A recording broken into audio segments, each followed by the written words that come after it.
Assalamualaikum warahmatullahi wabarakatuh.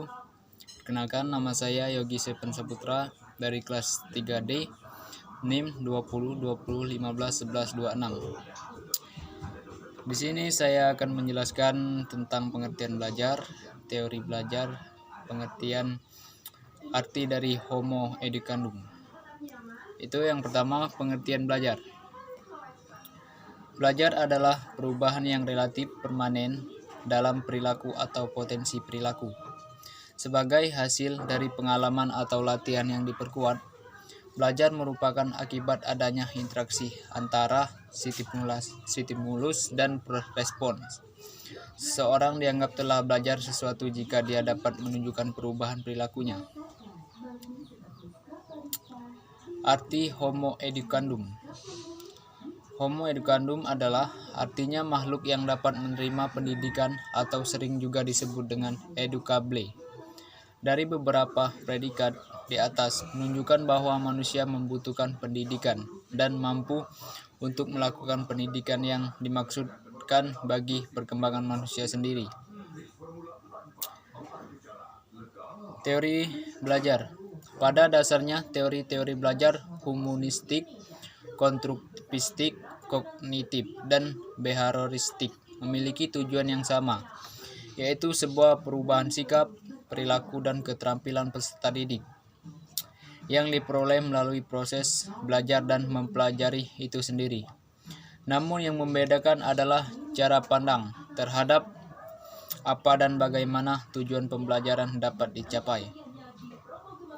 Teori-teori ini muncul disebabkan oleh sebuah kritik dan ketidakpuasan para ahli pendidikan terhadap teori-teori yang ada sebelumnya.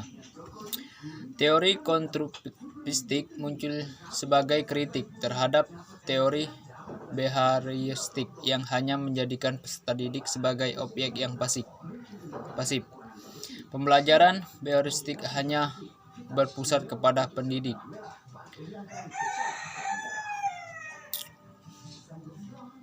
Kekurangan dan kelebihan dalam belajar, yaitu kelebihan behavioristik sangat cocok untuk memperoleh kemampuan yang membutuhkan praktek dan pembiasaan yang mengandung unsur-unsur seperti kecepatan, spontanitas, kelenturan, refleks, dan daya tahan. 2. Mampu mengerahkan siswa untuk berpikir linear, konvergen, tidak kreatif, dan tidak produktif. 3. Membawa siswa menuju atau mencapai target tertentu, sehingga menjadikan peserta didik untuk bisa bebas berkreasi dan berimajinasi. Ada pula kekurangan dalam belajar.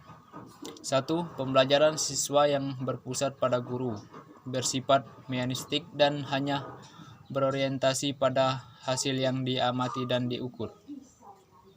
2. Murid hanya mendengarkan dengan tertib penjelasan guru dan menghafal apa yang didengar dan dipandang sebagai cara belajar yang efektif. Siswa.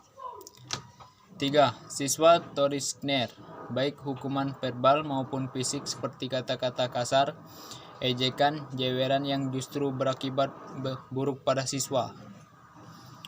4.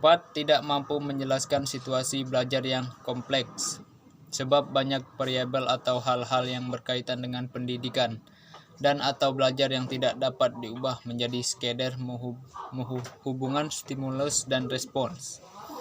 Mungkin itu saja dari saya.